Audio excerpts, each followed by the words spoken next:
Luar biasa. God is good. Saya ngos-ngosan tadi saya lari karena kebelet saudara. Panggilan alam. Haleluya. Happy Father's Day. Tuhan kita adalah Bapa yang baik. Kalau saudara dan saya bisa menjadi Bapa yang baik, itu karena saudara dan saya diberikan anugerah dari Bapa di surga. Amin saudara. I don't claim to be a good father. Saya masih belajar menjadi Bapa yang baik. Tapi saya belajar menjadi Bapa yang baik lewat banyak hal, lewat buku, lewat orang lain. Tetapi pelajaran yang paling banyak yang saya dapat adalah pada waktu saya melihat siapa Bapa saya yang di surga. That is the best.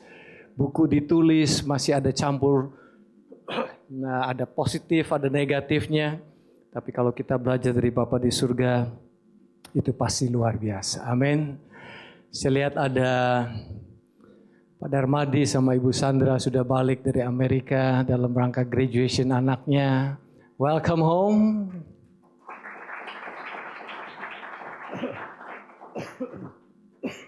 Anybody that I miss? Minggu lalu ada adik ipar dari Pak Suswanki alias adiknya Xiao Chen, yaitu Pak Roni Susanto dari Amerika. Could you please stand up, bisa bangkit berdiri dengan keluarganya. Dia bangkit, dia pulang. Bisa bangkit sekali lagi, sebagian belum lihat. Ya.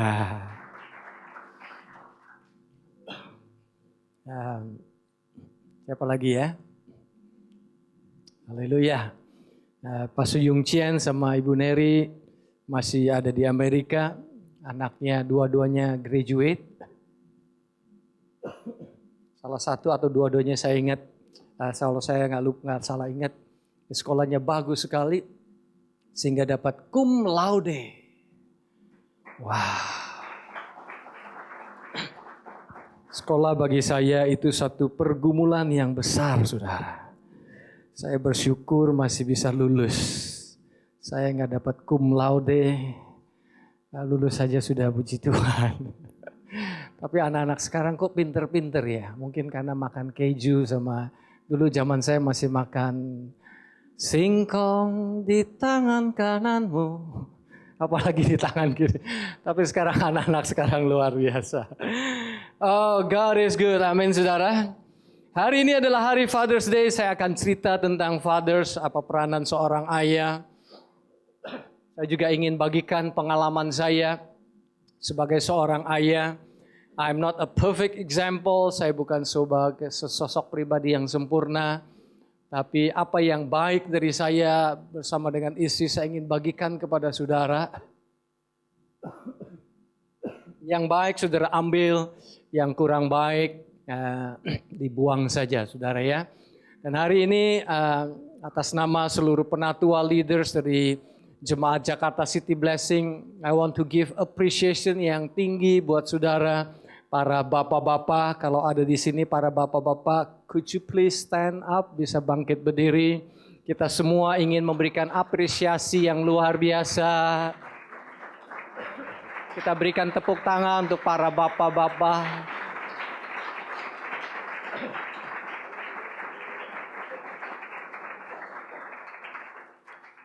Thank you, silakan duduk. Haleluya. Minggu yang lalu, bulan yang lalu kita appreciate ibu-ibu. Dan hari ini kita appreciate para bapak-bapak. Orang berkata, surga di bawah telapak kaki ibu. Tentu ini ekspresi yang peribahasa yang salah. Tetapi walaupun salah, dunia mencoba untuk mengatakan betapa pentingnya seorang ibu. Jadi itu yang bulan lalu kita berikan appreciation. Dan hari ini kita berikan appreciation, penghargaan kepada Bapa. Dan saya kira tidak salah kalau ada orang yang berkata di balik seorang pria yang berhasil, ada seorang wanita yang luar biasa. Ya, setuju nggak para bapak-bapak? Pak Sudeni sangat setuju.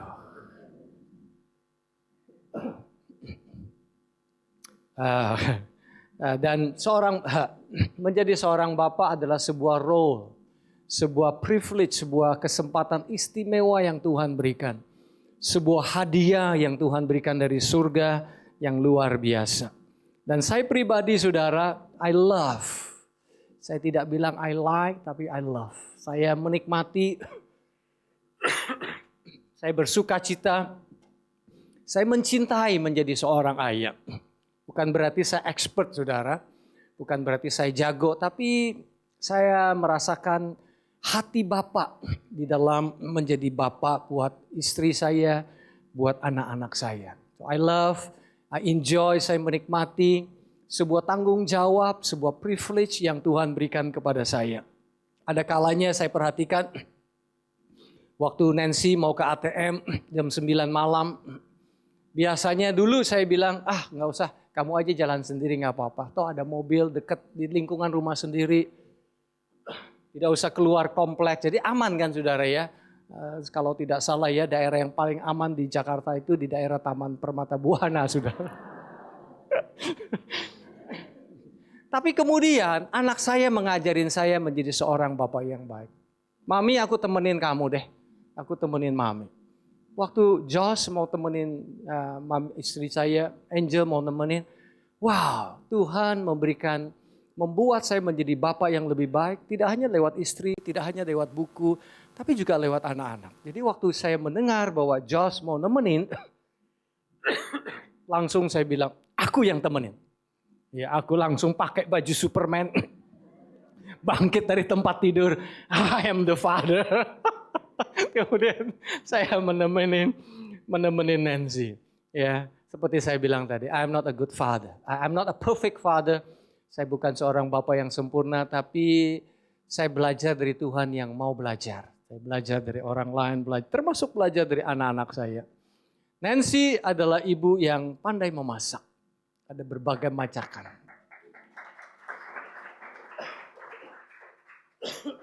Ada fuyung hai, ada bibimbap, macam-macam ya. Ada macam-macam saudara ya. I love, saya menikmati masakan Nancy. Benar-benar I love it. Jadi saudara do not judge the cover by the book. Jangan menghakimi sebuah buku itu dari judulnya atau dari covernya. Baca isinya saudara ya. Oleh sebab itu saudara juga don't judge my body from jadi gimana tuh nyambungnya ya. Walaupun saya kurus saudara ya. Tapi bukan berarti saya tidak menikmati masakan Nancy. Cuman kasihan, kalau ketemu sama jemaat, ketemu sama orang lain, dia lihat bentuk tubuh saya, biasanya istri yang mengalami persecution, mengalami aniaya. Kok suami kamu gak gemuk-gemuk gitu ya? Ya ini memang dari sononya. Saya sudah lama begini karena saya baca Alkitab, dikatakan Tuhan Yesus tidak berubah dari kemarin, hari ini, dan untuk selama-lamanya. Jadi inilah saya saudara ya. Saya makan banyak saudara, apalagi kalau istri saya yang masak, I eat a lot. Tapi saya married sama Nancy, saya belajar bukan karena masakannya yang enak. I love her because of who she is. Ya, I love her karena Tuhan sudah kasih cinta itu. I love her karena saya tahu Tuhan berikan dia untuk saya. Makanan itu bonus. Ya, jadi saya menghargai makanannya, tapi saya mencintai orangnya. Amin nggak saudara ya? Kalau ada orang yang mau married karena istrinya pinter masak. Saya bilang di dalam pranikah counseling, apa bedanya dengan married sama orang yang di Pecenongan? Mereka pinter sekali masak. Angel and Josh bagi saya sama Nancy adalah anak-anak yang pintar, adalah anak-anak yang bijaksana. I love them karena mereka adalah hadiah Tuhan. Saya mengasihi mereka bukan karena Josh ada six pack atau karena dia tinggi memperbaiki keturunan. Ya, I love Angel bukan karena dia pokoknya di rumah jadi rame karena dia. Itu adalah bonus yang Tuhan berikan. I love them karena mereka adalah hadiah yang Tuhan berikan kepada kami. Saya tanya sama Tuhan kasih hadiah berapa? 2 atau 3? Kalau nggak salah saya dengar 3. Tapi tanya istri cuma 2 aja dia bilang. Yang ketiga lu lahirin sendiri. Tapi mengucap syukur mau 2 atau 3 ya. Mengucap syukur ya. Jadi kalau misalnya saya kalau lihat Pastor Denny, saya merasa orang yang belum cuan. Pastor Denny lebih cuan dari saya. Apalagi Pastor Agus. Dia 4 anaknya cuan besar ya saudara.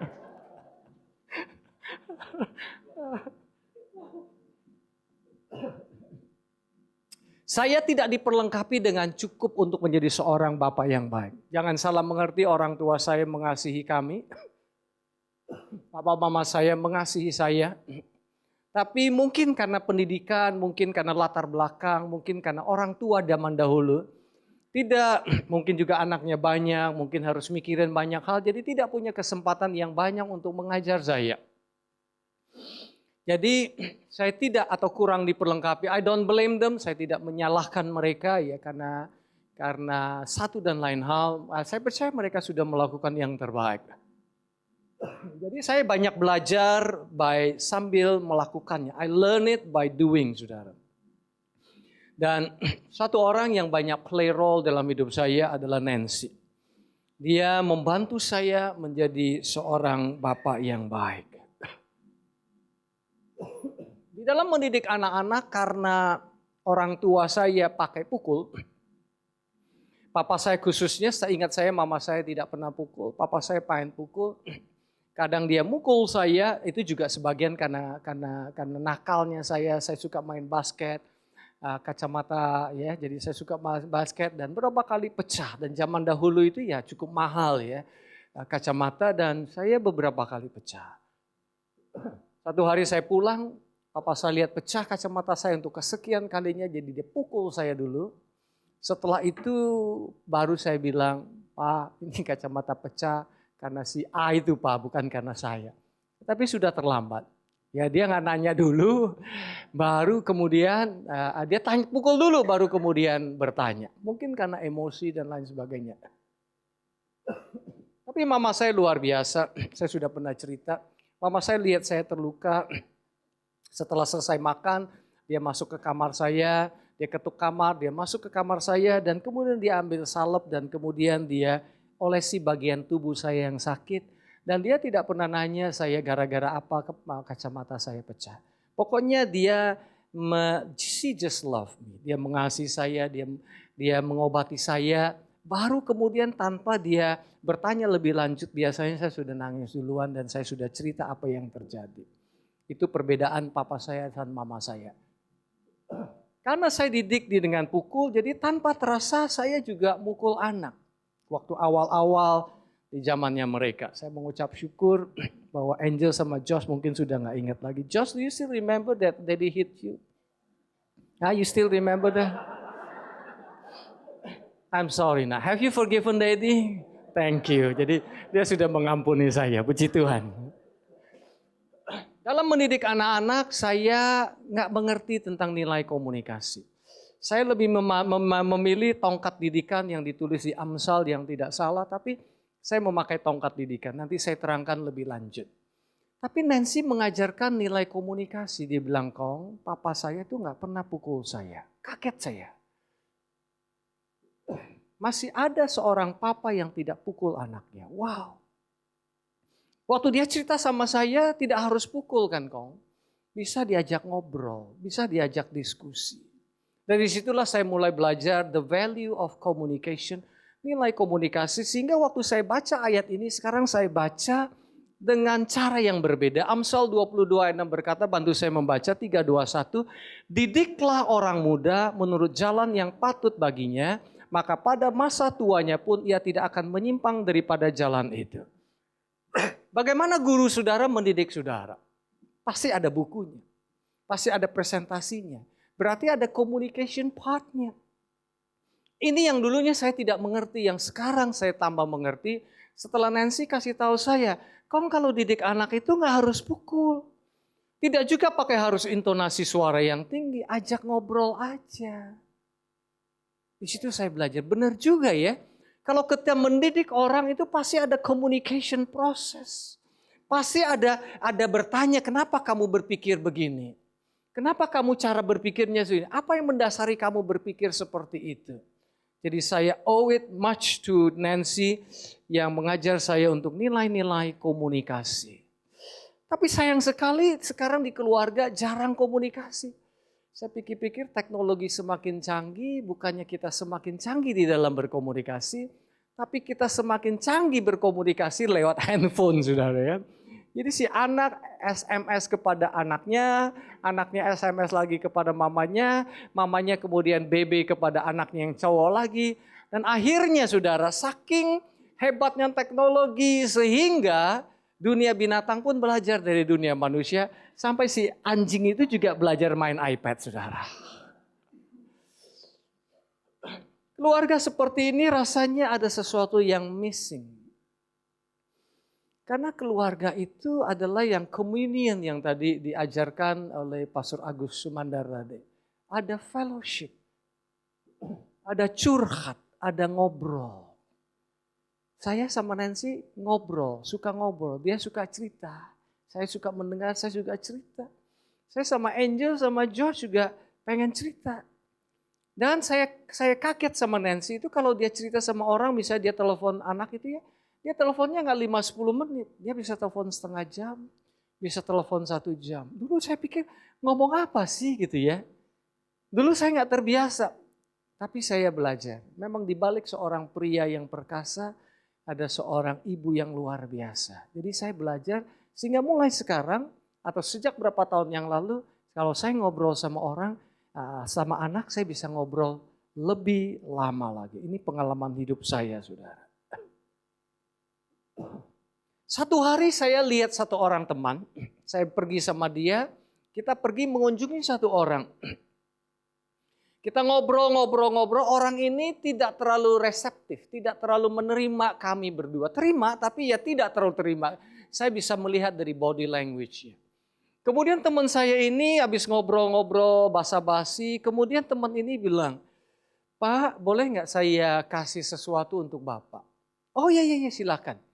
Tadi pagi sebelum saya ketemu dengan Bapak, saya berdoa dan Tuhan kasih saya firman ini, saya ingin sampaikan kepada Bapak.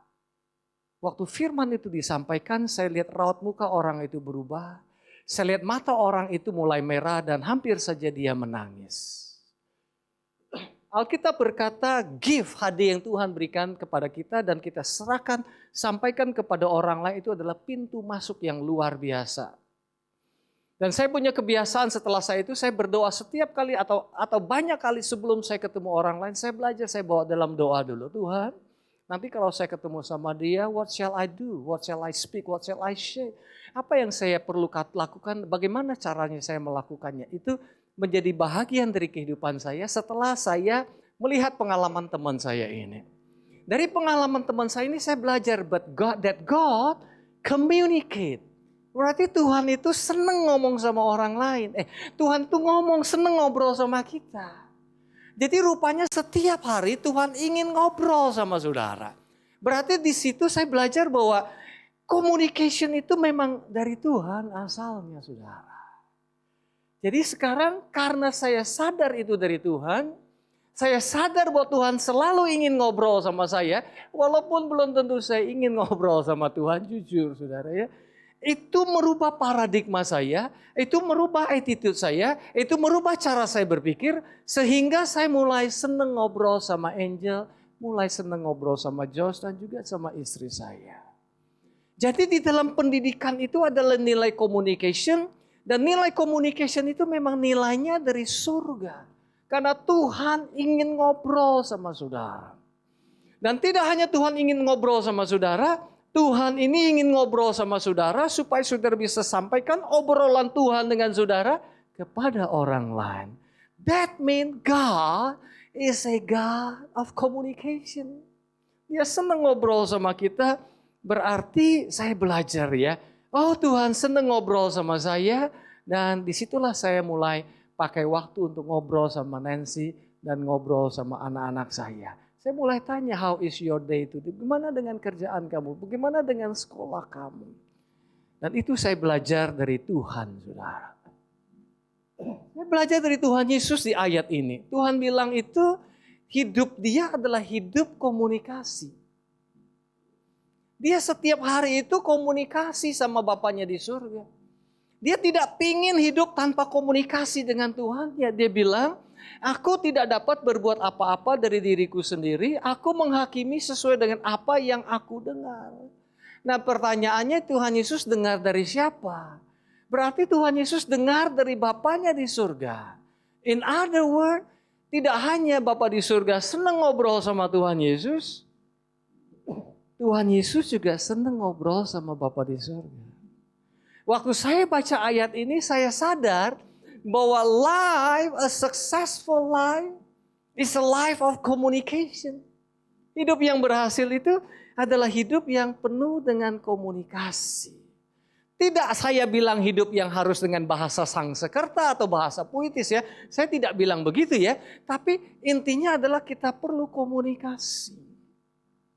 Dan saya menghimbau kalau misalnya bapak, papi, mami sama anak-anaknya sedang makan. Tidak hanya menikmati makanan yang ada. Tidak hanya menikmati shabuya atau kokasuki atau yang lain. Tetapi nikmatilah hubungan satu dengan yang lain. Ya, hubungan satu dengan yang lain itu lebih mahal harganya daripada makanan yang mahal yang saudara makan. Karena meja yang Tuhan berikan tadi Pastor Agus ceritakan itu artinya pesta. Tuhan kalau pesta sama kita yang penting bukan makanannya, walaupun makanannya enak. Tetapi penyampaian message, berita, pelajaran, didikan itu yang jauh lebih berharga saudara. Amin gak saudara? Jadi dari ayat ini saya belajar that my Jesus, His life is a life of communication. Hidupnya itu penuh dengan komunikasi.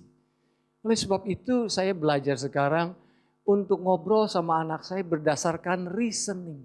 Berdasarkan komunikasi daripada hanya sekedar marah atau pakai tongkat didikan. Dan kalaupun saya pakai tongkat didikan, memang Amsal mengajarkan saya belajar menggunakannya dengan tepat. Angel sama Josh saya ingat sekali, ya di antara banyak pelajaran seingat saya nggak terlalu sering lah saya marah-marah. Nggak ada yang amin nih. Ya, karena Nancy keburu kasih tahu saya, jadi saya belajar yang baik saja.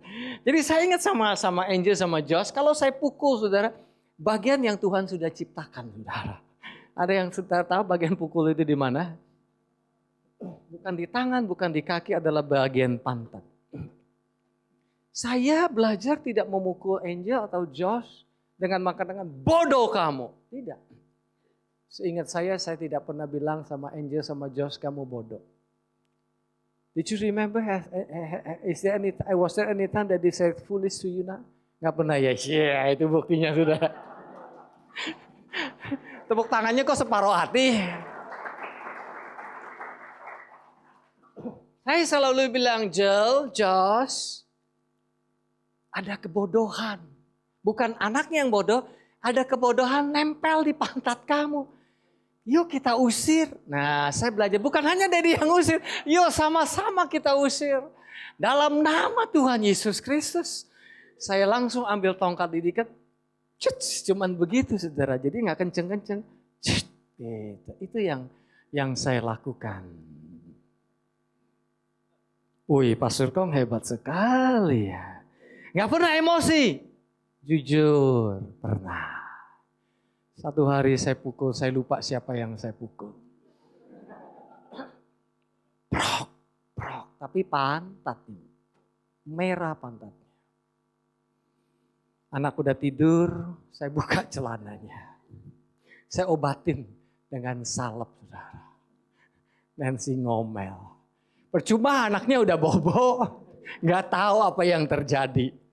Moga-moga Angel sama Josh dengar apa yang Daddy khotbah hari ini.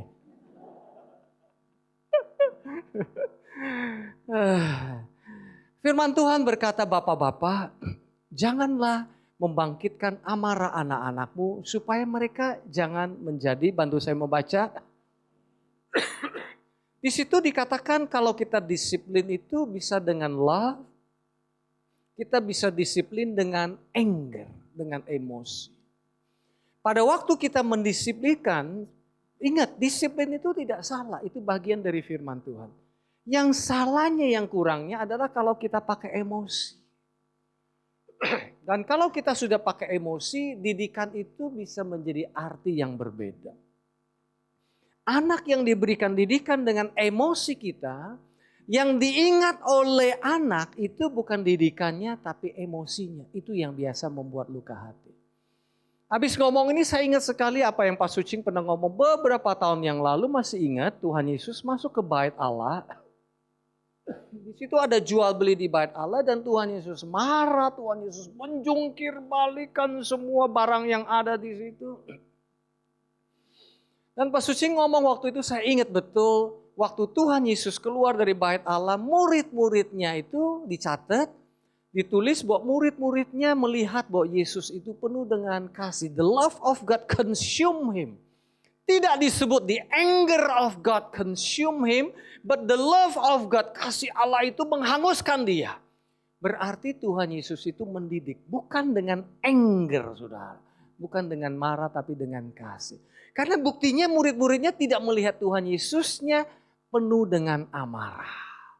Nah, di dalam mendidik anak-anak, saudara, saya berdoa, saudara dan saya tidak melakukannya dengan anger.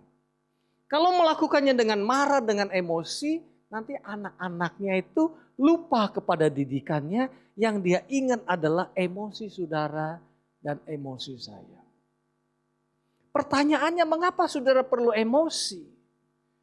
Padahal didikan itu tidak perlu emosi. Justru kalau kita emosi, kita ngajarnya dengan penuh emosi, bisa darah tinggi, saudara.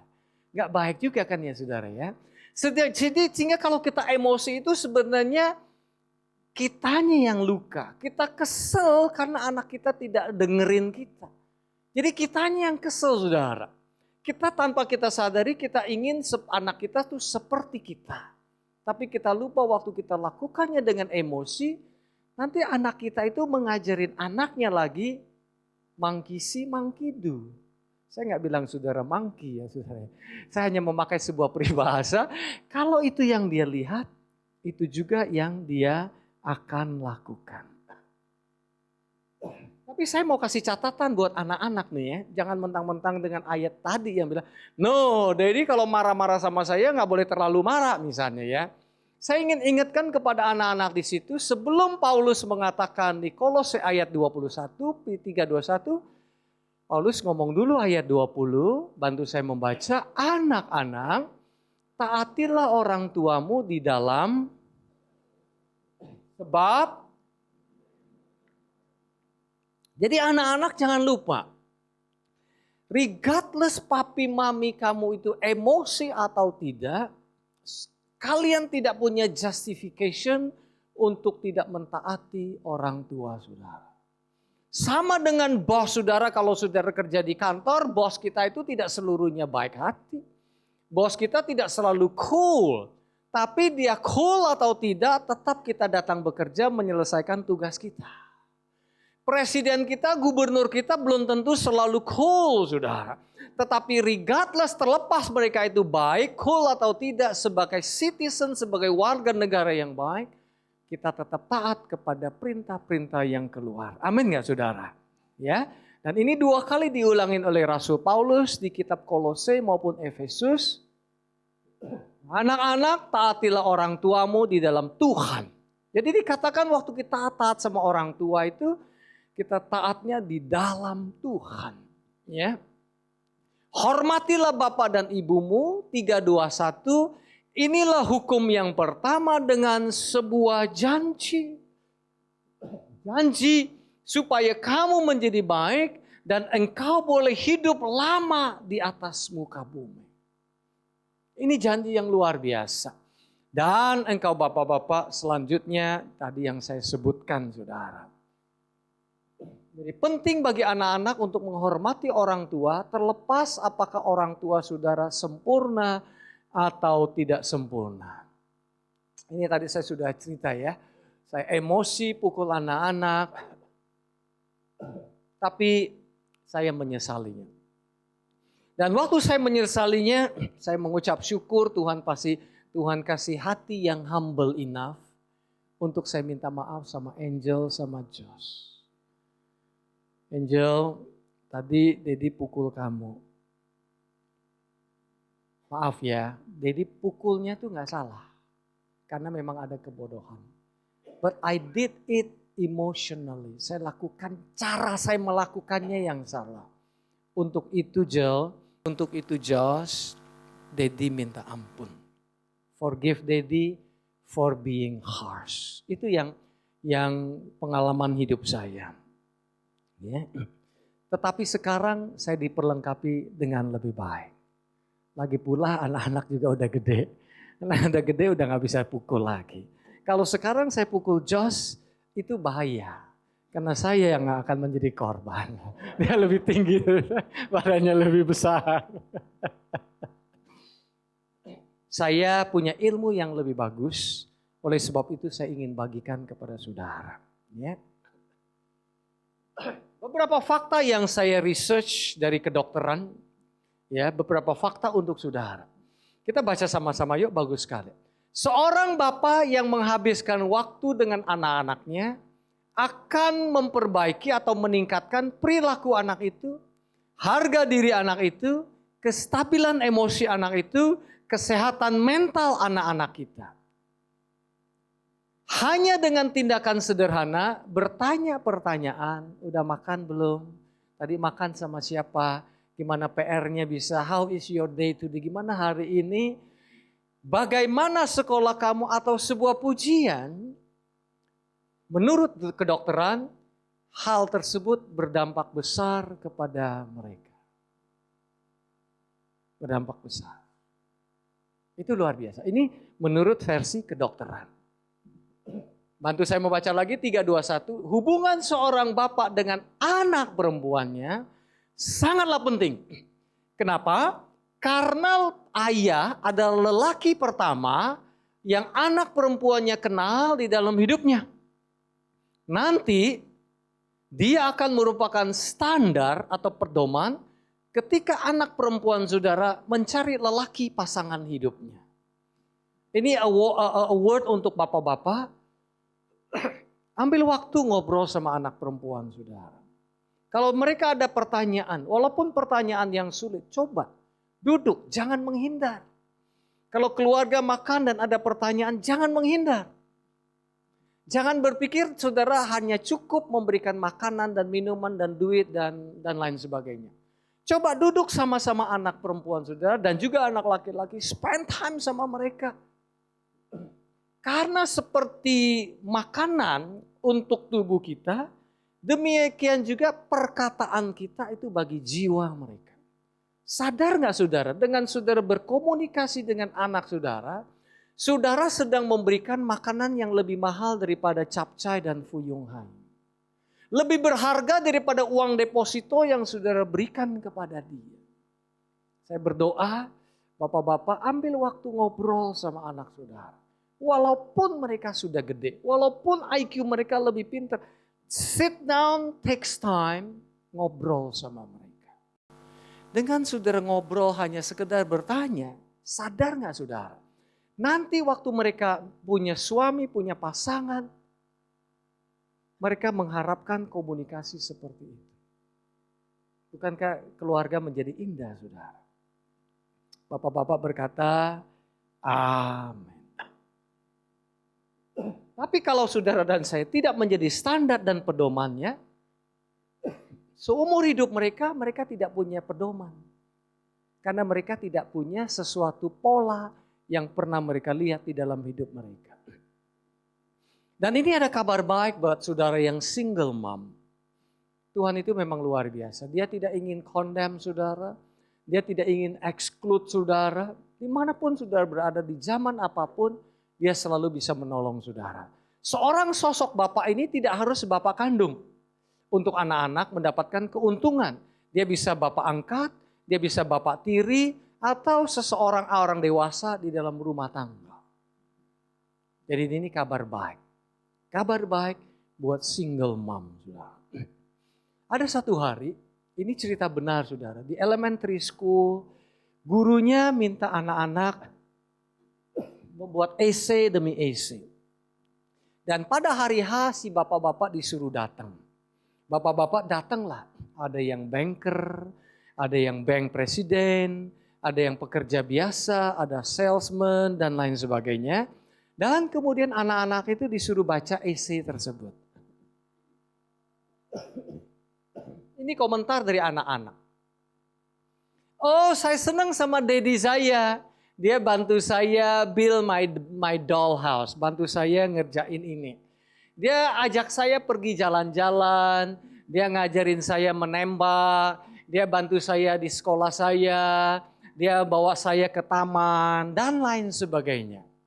Dengan kata lain dia berkata, I like my daddy, saya senang sama daddy saya, karena dia mau ajak saya main. Ini survei loh saudara. Dan yang lucunya tidak ada satu anak pun yang berkata, I like my daddy karena dia berikan saya kamar yang indah. I like my daddy karena dia kemarin baru kasih saya 500.000. I like my daddy karena papa saya punya mobil yang bagus, baju yang bagus. Tidak ada satupun yang ngomong demikian. Berarti bagi anak-anak tersebut, komunikasi kasih itu jauh lebih besar. Bagus ya saudara ya. Luar biasa. Yang terakhir saudara. Paulus ini kok bisa ya dia ngomong demikian. Paulus ini, Josh, I don't know whether you remember. Satu hari di tahun 2008 ada teman-teman dari seluruh dunia, megacities, anak-anak 1.000 orang dari Januari sampai Desember. Ada 1.000 orang yang datang ke Jakarta, di mana bersama-sama kita melakukan transformasi kota Jakarta, kalau saudara masih ingat. Dan ada satu kepalanya yang bernama Shirley, dia datang kepada saya, karena kita kerjasama. Nah, dia duduk di kantor di sebelah, dan kemudian pas ada telepon masuk, dia bilang, take it pastor, it's okay. Jadi saya ambil telepon, dan kemudian Shirley keluar, office-nya waktu itu masih di sebelah sini. Kemudian pas Josh ada di situ, kemudian dia wawancara sama Josh. Saya nggak tahu dia ngomong apa. Kemudian habis itu dia masuk ke kamar saya dan Shirley ngomong sama saya. Sementara kamu ada di telepon, I talk to your kid, dia bilang. Oh iya, dia bilang. Dia bilang, saya tanya dia, do you love your daddy? Yes, I do, kata Josh. Benar ya Josh ya? Yang bagian mana yang kamu love your daddy? Josh jawabnya begini, I don't know whether you still remember that. Nah? Aku senang karena dediku mau main sama aku. Aduh.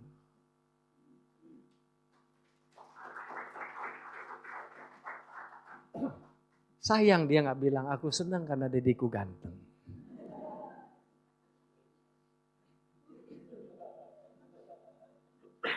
Beberapa kali saya melakukan kesalahan. Di rumah saya di lantai 2 ada Josh sama saya sama Angel suka main basket. Ada ring basket kecil, bolanya cuma segini. Jadi menghabiskan waktu Josh main gitu ya. Saya suka bertanding sama dia sama Angel bertanding. Tapi biasanya mainnya hari Sabtu. Hari Sabtu kemudian saya lagi siapin firman Tuhan.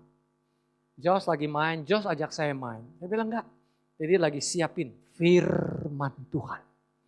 Gereja, kan? Kesannya kan mulia sekali ya. Berapa kali saya nggak main. Udah itu dia ajak saya jadi nyelutuk. Deh main yuk. Oh enggak deh. Jadi lagi siapin firman. Gak bisa diganggu. Nancy denger.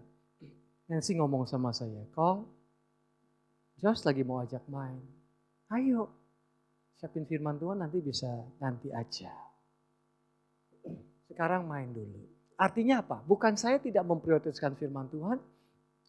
Tapi saya belajar number 1 itu Tuhan. Number 2 itu family. Number 3 itu pelayanan. Benny Hinn itu hamba Tuhan yang diurapi luar biasa. Dia cerai saudara. Berapa tahun yang lalu. Dia cerai karena prioritasnya salah. Number 1 God. Number 2 pelayanan. Number 3 family. Akibatnya keluarganya berantakan. Puji Tuhan. 2-3 tahun yang lalu Tuhan pulihkan hubungannya. Dan kemudian dia mulai nulis bahwa prioritas dia perbaiki. Jadi waktu Nancy ngomong sama saya seperti itu, iya ya. Dan kemudian saya main sama Josh. Habis saya main sama Josh, Tuhan itu memang bukan Tuhan yang berhutang. Siapin firman Tuhan itu kalau ide mengalir itu cepat. Kalau ide nggak mengalir itu lama, saudara. Seperti orang ngarang itu kan ya, bisa lama idenya itu bisa kertasnya dibuang lagi, udah tulis panjang-panjang dibuang lagi gitu ya. Tapi setelah saya main sama dia, habis saya siapin khotbah, bisa lebih lancar loh saudara. Jadi rupanya Tuhan tidak berhutang kepada kita. Ya, nah pertanyaan Paulus ini menurut kata orang, dia nggak punya istri, dia nggak punya anak. Ya, pertanyaan saya, kok bisa ya dia belajar ngomongin tentang keluarga? Apa dasarnya? Gak punya latar belakang? Nah ini kabar baik buat saudara dan saya yang merasa di-equip belum terlalu bagus. Paulus itu belajar dari Tuhan, saudara. Jadi ada kabar baik. Sudah bilang orang tua saya gak ngajarin saya dengan baik. Ada kabar baik. Kabar baiknya adalah seperti Rasul Paulus. Dia menulis bahwa bapak-bapak asuhlah anakmu, bapak-bapak nasihatilah anakmu, bapak-bapak nurture-lah anakmu, bapak-bapak admonish anakmu. Kenapa dia bisa ngomong demikian? Asuhan adalah membesarkan anak, melatih dan mendidik, mendisiplin. Karena Paulus itu sering berhubungan dengan bapaknya di surga, sering komunikasi sama bapaknya di surga. Kebiasaan Paulus adalah berkomunikasi dengan bapaknya di surga alias berdoa. Sehingga dengan dia berkomunikasi sama bapaknya di surga, dia merasakan bapaknya itu melatih dia. Dia merasakan bapaknya itu mendidik dia. Dia merasakan bapaknya itu nurture dia. Dia bisa merasakan bapaknya begitu mengasihi dia. Dan dia melihat bapaknya menegur dia juga dengan kasih. Dia lihat bapaknya itu tidak pernah condemn dia. Dia melihat bapaknya itu selalu mengampuni dia. Bahkan tidak ingat-ingat lagi akan pelanggaran dia. Rupanya komunikasi dia dengan Tuhan itu merupakan modal dia. Walaupun dia tidak pernah menjadi suami atau tidak. Modal dia untuk ngomong sama saudara. Bahwa didiklah anakmu dengan cara demikian. Bukankah itu kabar baik saudara? Amin saudara. Berarti kalau saudara dan saya kehilangan akal. Buku-buku sudah tidak bisa menolong saudara. Ada satu orang yang bisa menolong saudara. Dan dia bisa ditelepon 24/7. Luar biasa sekali. Dan dia adalah Bapa saudara dan Bapa saya. Paulus berkata, nasihatilah anak-anakmu. Nasihati adalah memperbaiki pikiran seseorang sehingga mereka dapat mencapai solusi Allah. Jadi melalui proses pemikirannya. Samakan dengan komunikasi, samakan dengan renewing mindset, memperbaharui cara berpikir. Berarti Rasul Paulus itu tahu bapaknya itu dari dalam mengajar Rasul Paulus itu dengan cara merubah paradigma dari Rasul Paulus. Dengan merubah, dengan ajak dia melihat sesuatu yang lebih indah. Sehingga terjadi perubahan paradigma. Gak heran Rasul Paulus itu kadang lebih berkuasa, lebih hebat daripada seorang bapak jasmania mengajarkan anak-anaknya. Dan saudara, kalau saudara seorang bapak, saudara hanya mengajarkan anak-anak saudara berdasarkan buku-buku sekuler yang ada. Menurut saya saudara akan kalah dibandingkan dengan orang yang mungkin tidak pernah baca buku-buku sekuler yang ada, tetapi mempunyai relationship dengan Bapa di surga. Amin. Amin ya saudara ya. Contoh yang terakhir, Tuhan Yesus sendiri.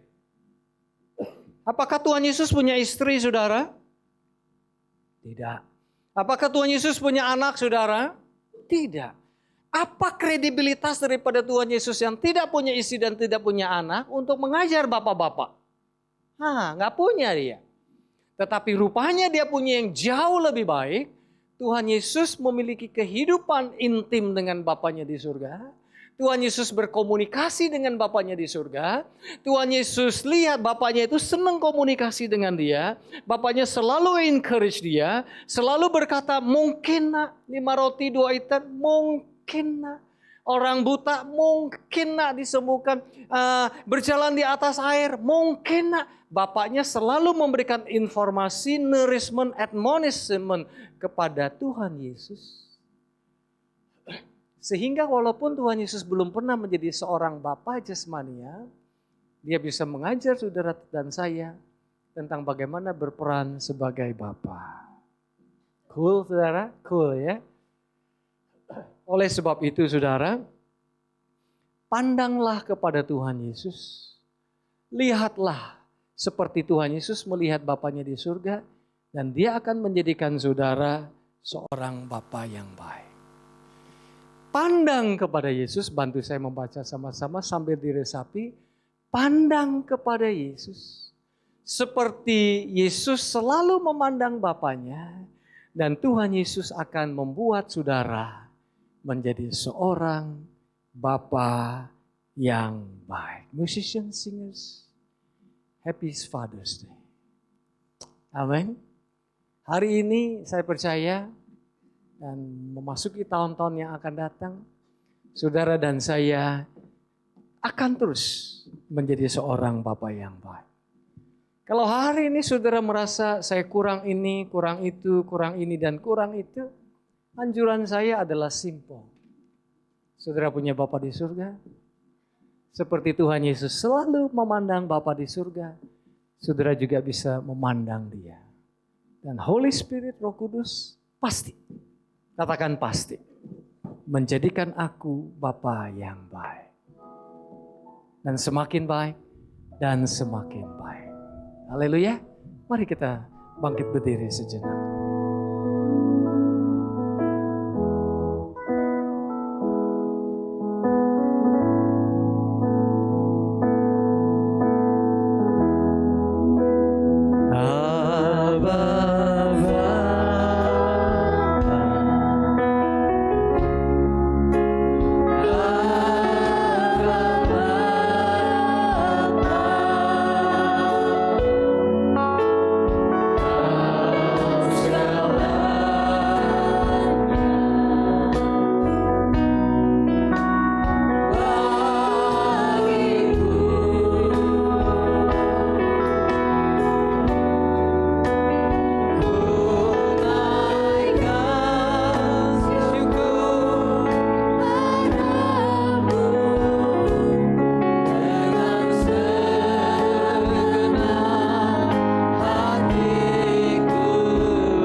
para bapa yang bangkit berdiri.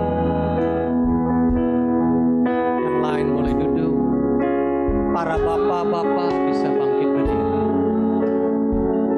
Saya ingin saudara yang di sekeliling boleh menumpangkan tangan. Istri boleh menumpangkan tangan.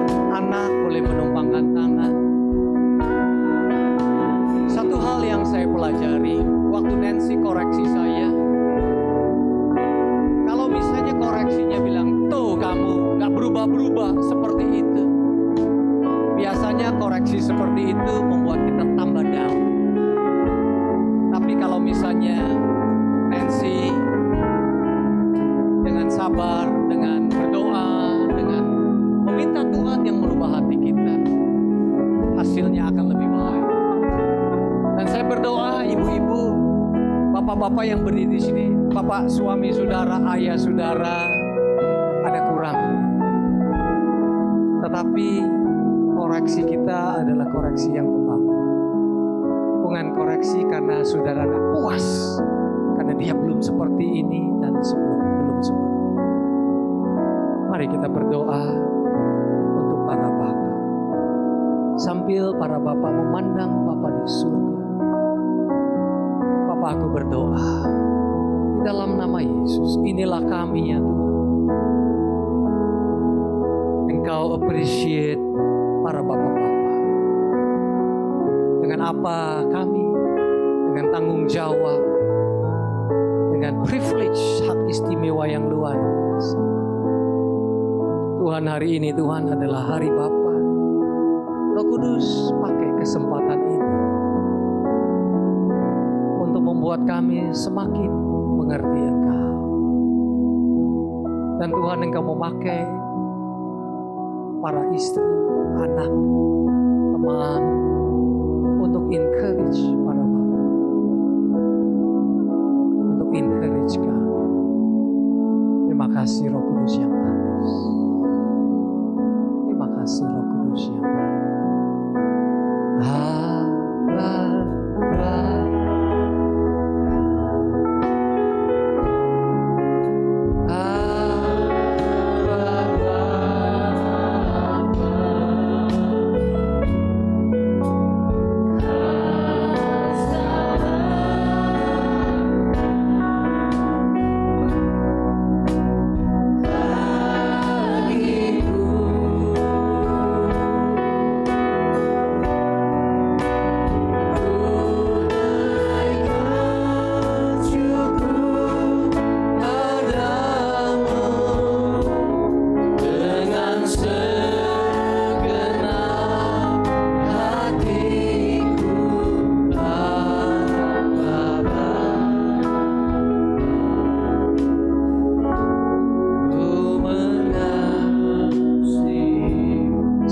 Senjata iblis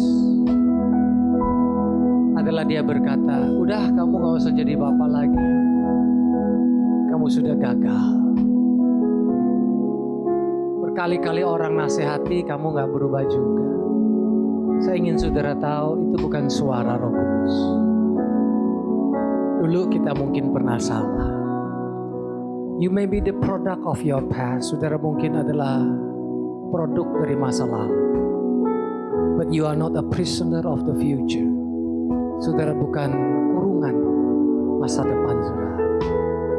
Roh Kudus bisa membebaskan, melepaskan, dan membuat kita menjadi Bapa yang lebih baik lagi untuk kemuliaan-Nya.